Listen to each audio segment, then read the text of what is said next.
Então tá, pessoal, oi. Meu nome é Caio, né? Vocês me conhecem. E essa é minha amiga Mari, que é apresentadora. Sou a Maria, amiga do Caio. Show, eu não sei como é que coloca na apresentação em tela cheia, mas vamos lá. A gente fez parte da jornada Naciano esse ano. Então, foi um momento que a gente pôde entrar em contato com várias das... vários dos eixos do programa Mais, então o voluntariado, os exercícios espirituais. O que é comigo? Você tem que tomar cuidado com você está pisando nesse fio e tá mexendo. Foi isso. Nem todo horário usar. Cuidado com... Mas beleza. A gente entrou em contato com vários eixos do programa, então desde os exercícios espirituais que a gente começou tendo nos primeiros dias, até a parte de voluntariado, inserção cultural e tudo mais. E nesse sentido a gente queria trazer primeiro a experiência da nossa peregrinação. A gente optou por não fazer uma apresentação cronológica, mas o grosso da jornada vai estar aqui, então você que veio aqui para saber o que vai estar aqui. E a gente queria começar falando sobre a nossa peregrinação, que normalmente o que a gente tem aqui no espaço é uma coisa que a gente vai para estradas de terra, coisas rurais e tudo mais, e lá foi justamente o contrário. A gente fez a nossa peregrinação no centro de Fortaleza. A gente passou por boa parte das igrejas do centro, na verdade, e entrando em cada uma, vendo a individualidade de cada uma delas e tudo mais. E foi um dos momentos que a gente mais teve contato próximo com a vivência do Santo Inácio. E por isso a gente fez uma oração, a última das... não lembro se era a última, mas uma das últimas. Uma das igrejas que a gente visitou, e a gente trouxe ela aqui para vocês, e eu queria convidar vocês para a gente rezar todos nós juntos. Ela na verdade é uma música, mas como é bem sabido que eu não canto, então em público, a gente pode ler em conjunto. Então é isso. Então 1, 2, 3 e... Pai nosso dos povos marginalizados, Pai nosso dos mártires torturados, teu nome é santificado naqueles que se movem defendendo. Teu nome é glorificado, toda justiça é a nossa medida. Teu reino é de liberdade, de fraternidade, paz e comunhão. Maldita toda violência que devora a vida pela repressão. Queremos fazer tua vontade. És o verdadeiro Deus e libertador.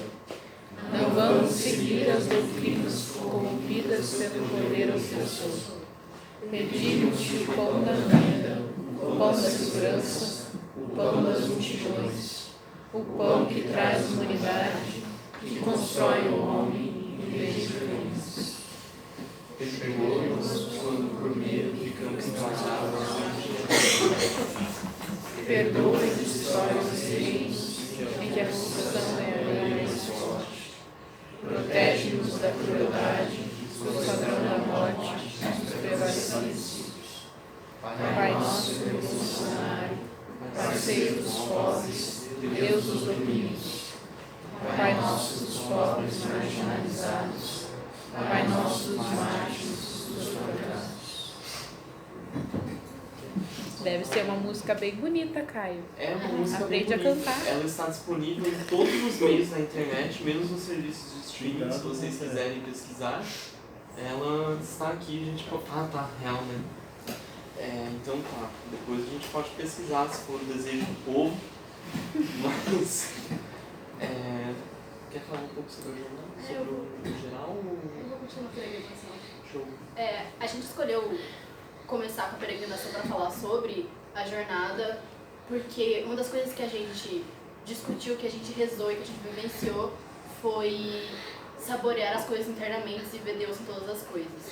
Então, a peregrinação foi uma das coisas que a gente fez nos últimos dias da jornada, por último, por aí, que foi onde a gente realmente pôde passar esse processo de você ver Deus no caos da cidade, no centro, onde a gente passa por todas as realidades possíveis dali, e também saborear esse processo de uma caminhada, de você estar com uma comunidade, você estar todo mundo junto, Então a gente resolveu pegar essa imagem e esse momento da jornada da peregrinação, que foi mais importante, que foi a oração do Pai Nosso dos Mártires, que marcou bastante nesse período, para poder contextualizar esse processo que a gente fez.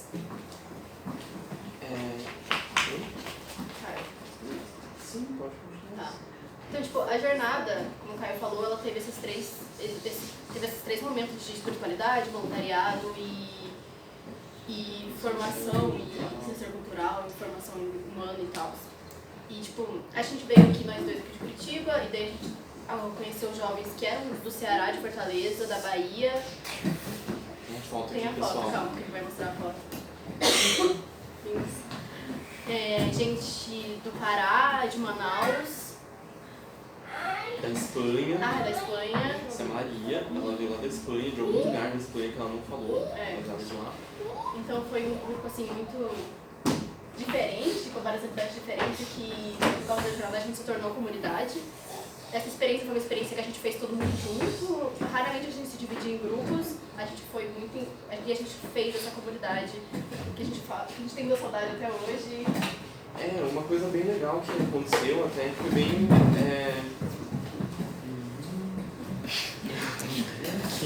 que aconteceu, uma das coisas que a gente almoçava em mesas separadas. Então, a gente tinha lá um refeitório do Centro Mágico de Fortaleza, só que tinha, sei lá, 3 mesas separadas.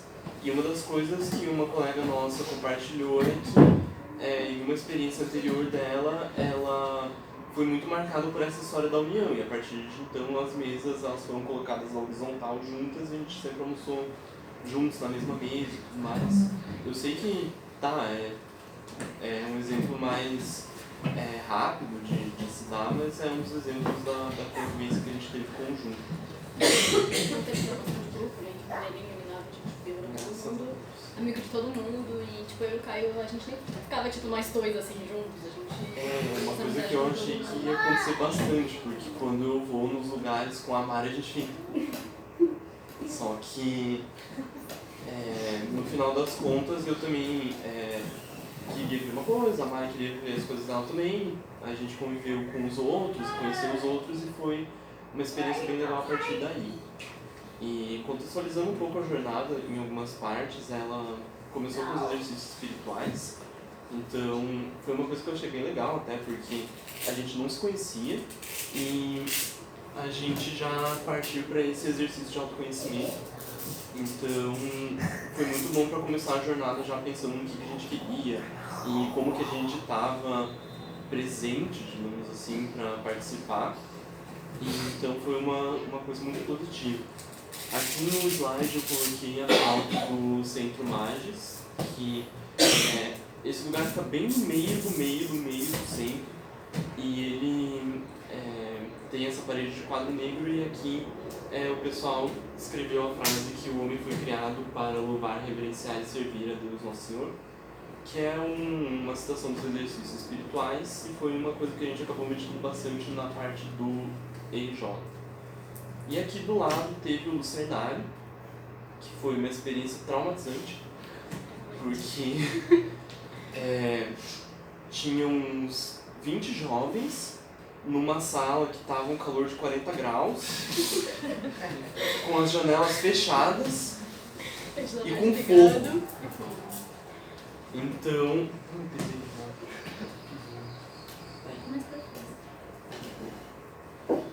Então, a ideia foi ótima, mas assim, pessoal, dá pra dizer que a gente viveu os dois extremos, né? Porque tem o lucernário do EJ daqui, que é feito num frio, e lá é bom. E aí tiveram alguns exercícios de autoconhecimento também, que passando um pouco mais rápido, eles tiveram a ideia mais de você conhecer o seu espaço, respeitar o espaço do outro e ter um pouco mais de noção das suas características e tudo mais. Então, nesse sentido foi bem legal, até na parte de autocuidado e tudo mais. A gente fez várias dinâmicas dançando e com movimento e muitas coisas que a gente fez através de arte, de desenho, de outros materiais, então foi uma jornada de autoconhecimento, assim, pra sair do comum, né? Uma das dinâmicas até foi a construção de uma jangada que a gente fez com um palito de sorvete. A ideia era bem simples, só que a jangada de uns e outros ficou meio mequetrefe. E ela veio com o convite de navegar em águas mais profundas, então pra gente meio que se deixar levar e aproveitar de co-criar uma experiência. E eu acho que deu pra fazer isso. Começando então as partes que a gente gostaria de aprofundar, tem a Associação Rosa Virgínia, que foi uma associação de reciclagem que a gente visitou no primeiro dia de voluntariado. Para começar a fala sobre essa visita, eu queria só perguntar rapidinho umas coisas que, assim, que eu acabei pensando durante essa experiência e eu sei que é meio retardado de perguntar isso agora, mas tipo, levanta a mão quem tem celular. Quem tá vestindo uma roupa que comprou nova? Qualquer roupa que comprou, tipo, da loja mesmo. Comprou da loja. E quem tem ou quem estuda ou matriculou os filhos em escola particular. Então, show. Essa instituição, ela me fez perceber bastante os privilégios que a gente tem e não faz a menor ideia, tipo, esses que eu acabei de falar, por exemplo. E começando a falar dela, ela coleta, é uma instituição que coleta materiais de uma região privilegiada de Fortaleza. Aldeota, que é como se fosse Patel de Fortaleza. E não sei, mas é um bairro nobre. E eles coletam os materiais dessa região e é uma região que é relativamente pequena. Só que, como vocês conseguem ver, tem muito lixo. E é uma quantidade que é reabastecida diariamente. Então, até uma coisa que comentaram pra gente no encontro de formação que a gente teve antes de ir pra lá, foi que os voluntariados do programa Magis, eles têm a ideia de levar você para um lugar que você vai, tipo, pensar sobre as coisas que acontecem na sua vida e que você não vai sair de lá sentindo que, sei lá, foi uma experiência reconfortante ou confortável e tudo mais. É justamente para te tirar dessa sua zona de conforto. E foi uma coisa que eu senti bastante. Eu fiz outras atividades de voluntariado que eu saí, tipo, graças a Deus, deu tudo certo, não sei o quê. E eu até estava saindo da associação com esse sentimento, por ter separado montes e montes de garrafinha PET. Mas a gente chegou no final e chegaram caminhões assim, cheios de lixo, com a mesma quantidade ou mais do lixo que a gente separou o dia inteiro. Sim, tipo, eu tava trabalhando no papelão, a gente passou o dia inteiro tentando diminuir uma pilha de papelão. A gente saiu pra descansar no final do dia. Quando a gente tava indo embora, aquela pilha de papelão que a gente tinha visto no começo ela tinha dobrado. Então, a gente trabalhou tudo e deu pra encher aquilo de novo e mais uma vez. Então, assim, foi o dia inteiro de trabalho, depois você vê aquilo e os meninos que tinham ido na coleta falaram que nem era todo o papelão no galpão que eles tinham ido. Então, assim, outro caminhão ia ter que ir outro dia buscar o resto do papelão, sendo que lá não tinha mais nem lugar pra você colocar o papelão que ia ser prensado para poder depois ser vendido. E uma coisa também que aconteceu é que lá eles trabalham com esse sistema de prensa, então eles separam o material para prensar em uns blocos de mais ou menos uns 50 quilos, que eles vendem a mais ou menos R$2 o bloco, dependendo do material um pouco mais, um pouco menos, mas fazendo a regra de 3 a gente já consegue ter uma ideia do quanto de quilo que eles têm que arrecadar para juntar um salário mínimo de lixo. Então foi uma das coisas que foi bem impactante. E também nesse sentido, a maioria das pessoas que trabalhavam lá eram mulheres acima de 50 anos. Então, assim, você se sujeitar a doenças, infecções, a machucados. E, gente, o que é a coluna daquelas pessoas? Então, você tá lá e eu tava comentando com uma amiga que eu tinha deixado meu celular no Centro Magis e pra aproveitar a experiência e evitar de perder, porque a gente tava indo numa zona muito perigosa. E eu comentei com ela que a minha coluna estava inteira torta. Eu tinha deixado meu celular em casa, então eu não tinha noção de quanto eu estava dependente dele. E também que durante lá os procedimentos o meu tênis ele deu uma rasgada. Então assim, só nessa fala eu me toquei que eu tenho um celular, né? E as pessoas de lá ou tiveram um celular alguma vez ou tem muito pouca facilidade para trocar o celular ou sei lá, ter o celular e manter ele. E os tênis que elas recebem normalmente são já os tênis repassados. Então, o tênis que eu tinha era um tênis que eu comprei com meu pai, que eu fui lá no lugar, eu escolhi o tênis que eu queria, daí meu pai e eu conversando, tipo, pode ser esse? Pode, dá pra pagar esse? Dá pra pagar esse. E lá eles recebem, assim, o que tem, eles usam o que dá e seja o que Deus quiser. E também, por mais tonta que seja, essa questão da coluna que, gente, tenho 19 anos, né? Minha coluna jovem tá ótima. E eu acabei me tocando bastante de algumas coisas que eu não que eu não fazia ideia, mas que eu dava muito pouca atenção que eu tinha e que eu não dava muito valor, sabe? E até essa história da escola particular, que graças a Deus a gente tem condição de bancar uma universidade particular, eu estou estudando na PUC, e voltando para a faculdade deu para perceber muito esse negócio de você estar lá para, se não for ajudar para você, então ajuda pelos amiguinhos, né? Então faça pelo pessoal da associação que você visitou, ou trazendo um pouco para esse contexto de Curitiba, faça pelo pessoal que mora aqui e está na mesma situação, porque não é só em Fortaleza que existe esse tipo de realidade. E eu até compartilhei com o pessoal lá depois que eu fiquei muito desconfortável em ir pra lá, porque parece que a gente está indo num museu interativo, né? Então a gente vai lá e se coloca na realidade das pessoas, mas depois volta pra casa, tá deitado na caminha, mexe no celular, lê o livro que quiser. E enquanto que esse pessoal dorme na cama deles e acorda para separar o material de volta, para receber o caminhão cheio de lixo todos os dias. Então foi uma coisa que me pegou bastante, eu fiquei bem em choque nesse sentido. Depois desse dia inteiro que a gente passou na associação, a gente foi para a igreja de São Roque, que era lá perto, e a gente conheceu um grupo que tinha também um foco na espiritualidade marciana, que era o grupo mais de mim, e a gente dormiu na igreja para no dia seguinte a gente ter o nosso dia de inserção sociocultural no bairro do Mundo, que a Mari vai contar um pouco mais sobre como foi.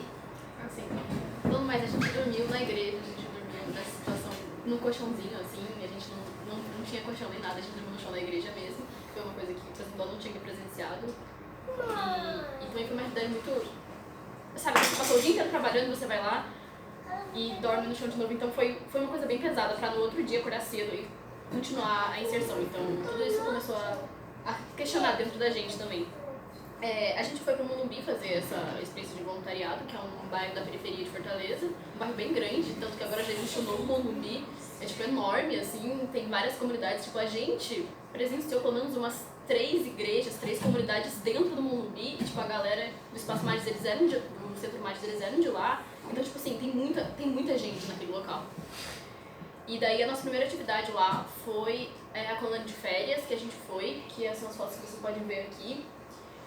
Que... Eu sei se é o nome da moça. Era a Silvânia. A Silvânia, né?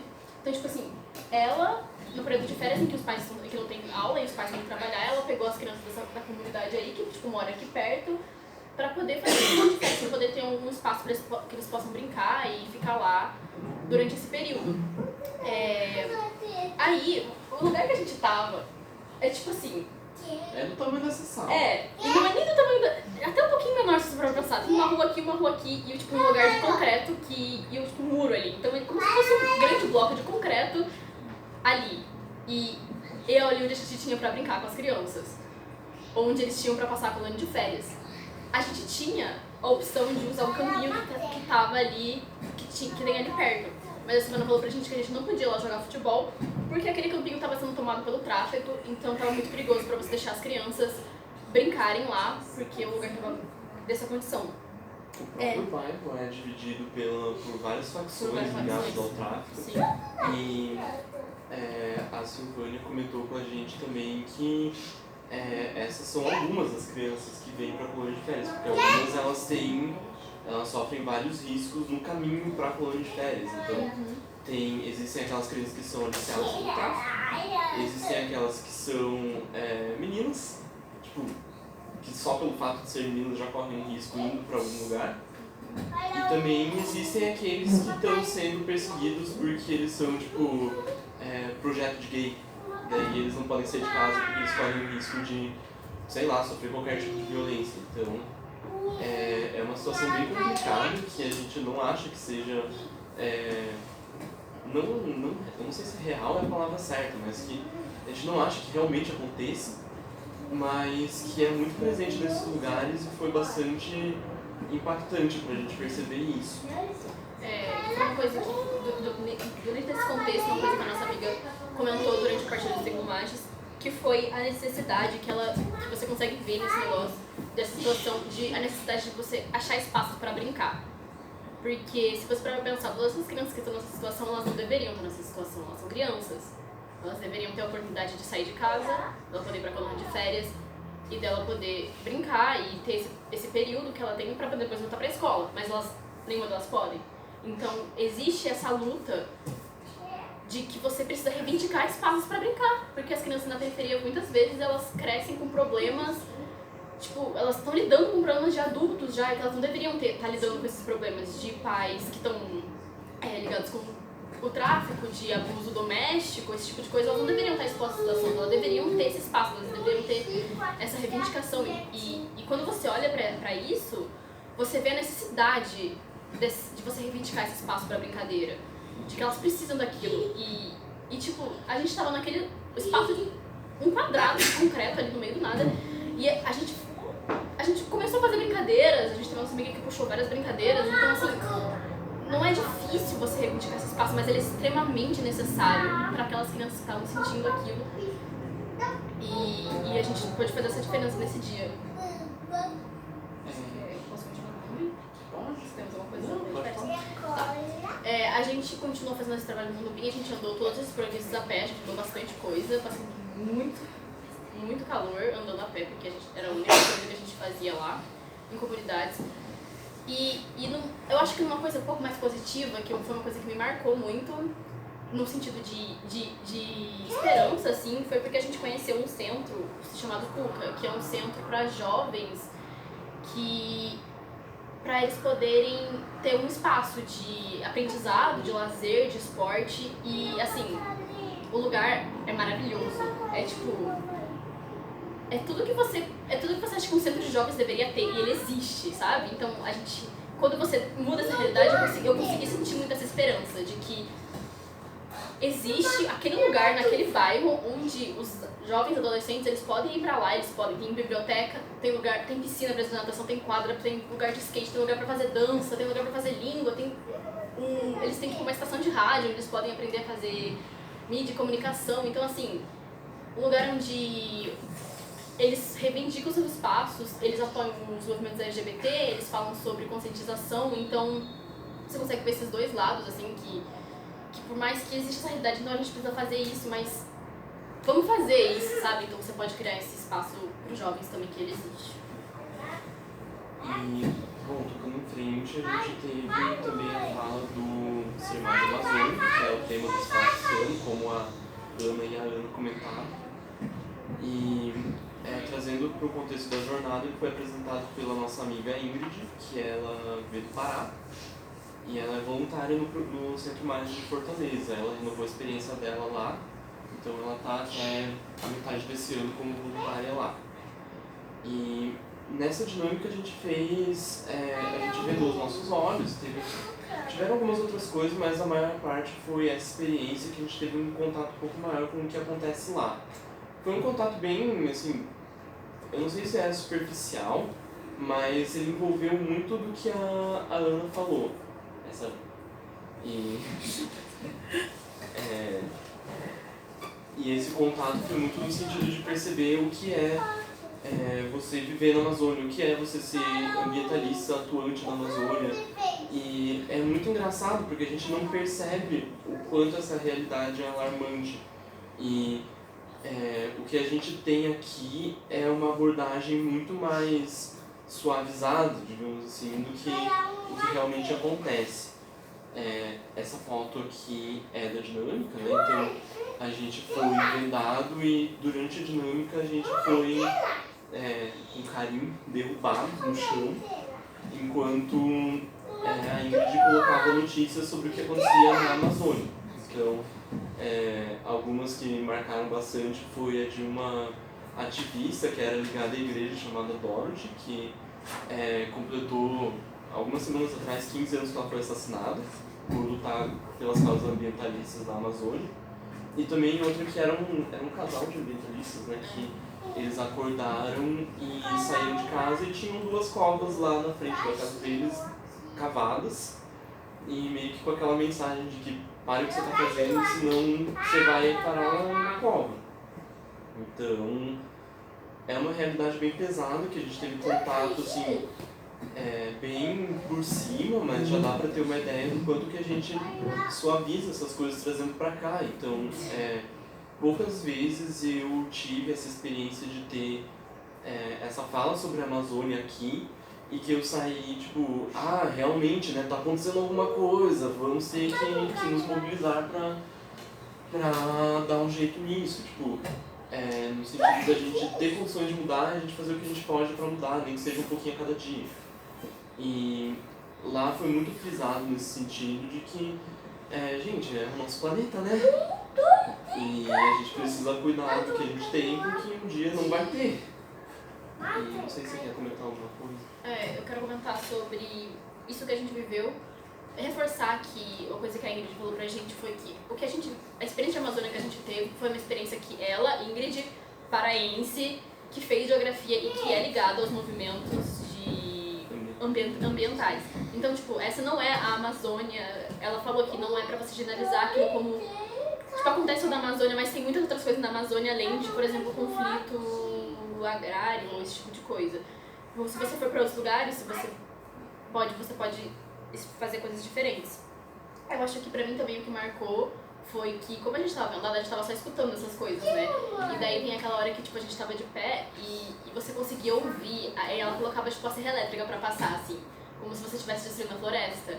E você conseguia ouvir a serra elétrica e daí batia, assim, uma coisa que me pegou muito nesse sentido, né? Que foi, tipo, muito intenso. E sendo que a gente não tava lá, né? Então imagina Quem realmente tá lá. quem realmente tá lá, né? A gente vai, então, a gente tinha planejado mais um momento, mas como por conta do espaço talvez comprometa, a gente vai deixar um pouco para depois, mas é isso. Então passamos o bastão para aquela que chamamos de Paula.